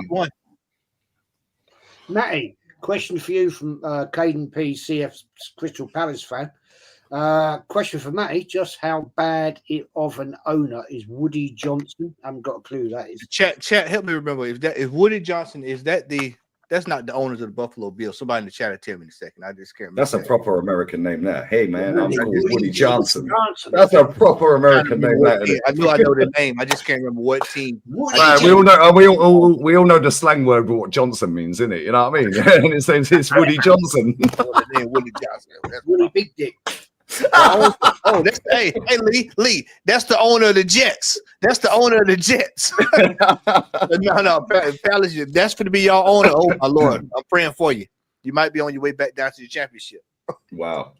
Yeah, no way, Jose. There's somebody in the chat. No way, Jose. You don't want him on the Palace. No way. Remember I told you, Lee? I said you got to get the owner that wants to win. Like a Wrexham zone. Like Wrexham. No, there's no coincidence. Wrexham is going up three tiers. Oh, amazing. Wrexham being a Premiership next season. You watch. Yeah, it wouldn't surprise me what they've done. What phase is their manager in? People, let's go and get Phil Parkinson. He's won three leagues in a row, isn't he? Hey? Well, got promoted 3 times in a row. Let's go and get him. Give him a go. Do super chats, people. Barry Helms. Thank you, mate, for your super chat. New sub. Thank you, mate. Thank you very much for that. Welcome, Barry. Shares points after 35 games. Arsenal 22-23, 81. Arsenal 23-24 season, 80. Liverpool 24-25, 82. Not only is Arteta rebelling, he's a controlled. He runs a cult. The people. Hang on, Jack. What can we say? Very true, man. Anyway, gentlemen, we're going to wrap it up soon because I know you've all got things to do. I don't want this to go on forever and a day. Thanks everybody that has liked and a new sub tonight. Thank you for your super chats. Elite panel tonight. Absolute facts from everybody. Wikipedia Kenny, that's your new name for me. Wiki. And I will be doing, Kenny, an end of season quiz. Where, thank you. I'm thank you because I enjoy them, not because I enjoy them a lot. Trophy now. You might as well have the trophy now. No, I just want to make the only thing that hold me back is if I can't find a pen that has got ink in it. Fair play, you don't need one. It's up in your head. So anyway, Matty, buddy, you'll be doing the watch along with Lee tomorrow night. I'm probably going to do one today. I just got the invite from Brother Lee. I might hop on with him today and watch Inter Milan and Barca. Lamine Yamal, Pedri. Nice one. That with him. Hey, what if Inter score early and shut up shop? Inter are knocking them out tonight. Watch. I got Barca win. I got Lamine. It's going to be interesting. I can't wait to watch it. I'm going to cook myself something to eat. I'm going to watch that to see who's PSG's got in the final. Right. Cool. It's better than watching these things, isn't it? Guys, I am so. I hate feeling like this. I really do. This club, this season, as I said to you before, this season has been the worst season I can ever remember supporting this football club. No, it's been worse than this. No, not really, Jez. Not really. With the expectation of the season. I think what it was the expectations at the end of last season and going into this season with so much expectations because I'm thinking surely not the third year running. Go and sign the right players. Let's get this up. Let's get it done. And I think it's just all kind of like, fair enough. Lee, as always, thank you very much, mate, for joining. I will be looking forward to tomorrow night, your watch along. I will be there in the chat as I watch the game. And thank you very much, man. As always, thanks for having me on, man. Appreciate it. Good chat always. Big up the chat as well. Big up the panel. Yeah, big up. And we're going to watch two proper managers go toe to toe tonight, aren't we? So make the most of it because tomorrow we're going to bore the shit out of everyone. Hopefully we're through though. Hopefully. Jez, thanks a lot, mate. Thanks for the panel. Thanks to the chat. Legends, always a pleasure to share a platform with everyone here. Super stuff. Come on, you Gunners. As always. Yeah, come on, you Gunners. Kenny Ken. Tomorrow, it's going to be an interesting night, isn't it, my friend? All the years in this club. But hey. First of all, thanks for coming on. I love this working with you guys on the shows. We are the Rat Army. You know, like I said, I don't know who's a general, but anyone can have a go if they want. But the most important thing is that who knows? I could be getting that coach from Holloway Road after all. Getting that coach to I don't know whatever to the airport, and then getting on that airport on the club. Where are you going on holiday, Kenny? Italy. I was actually thinking about going somewhere in Bavaria, in South Germany, on the 31st. I was going to say, I'll come with you, Kenny, if wherever you're going, mate. We'll all rock up at Jez's gaff in France. Yeah. That's the only time you're not going to France, mate. No, I was actually talking about going to somewhere in Bavaria. I wasn't going to go there to go to a Catholic church. I know Bavaria is a very Catholic part of Germany. I was hoping to go to another Stuttgart church.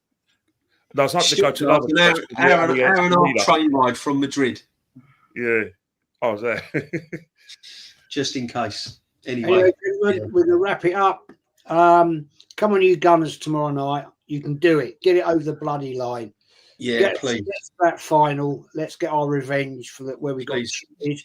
But hey, we've got a referee that's taken a bung again. So yeah, bad news. But Allegedly, Jez, allegedly, and he I got the admitted it brown envelope if you allegedly. need it. I have the brown You have to envelope. cover all angles, Jez. Yeah, Matty, there you go. I have the brown envelope if he needs it. Hey, it's either warm-up money or oil money. Right, Andy is the German, and the final is in the Germany. yeah, Yeah. Oh, you've given them more excuses now. Yeah, I got it. Yeah. Well, the Qataris have hired him allegedly. That's what the top gooners are laid saying. all the Mate. foundations now, Lee. You've given them all the excuses. Yeah, In fact, they want the Qataris there. They want the Qataris there against Barca, mate. That's what they want, apparently. Yeah. That's according to the top gooners online. You know what I mean? yeah, Oh, bless it. true. Oh, bless up, guys. Big up the Rat Army. Thank Right, you. I mean, I'll do the Jez, outro. you got another super chat there, Jezza? Hey, have I missed one? Yeah, no, it's just coming now. Oh shit! Hang on. I do it all the time. I do it all. A certain amount I miss is crazy. Where is it? Fucking hell. Oh, there it is. There it is.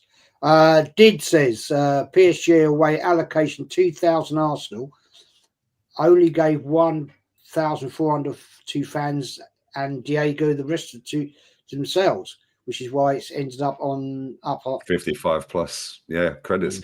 yeah. I thought we had 2,500.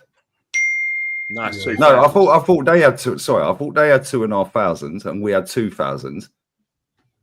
But there's only 1,400 out there. Hey, listen, stay safe, mate. That's a shithole. Yeah. Area, man. Keep your hands on your wallet. Area. Yeah, put your phone away. Don't be a dickhead. Don't get hammered Yeah. and fucking start getting Larry, mate, because it'll be game over. Oh! If you get Larry, it's on. It's Yeah, it's just on, be mate. safe out there. There's The John police- A long way away from home. Yeah. I've been round that area and it ain't nice place to Yeah, go. it's not nice at all, mate. Not nice at all. Anyway, people, let's go. And, Big up, Jez.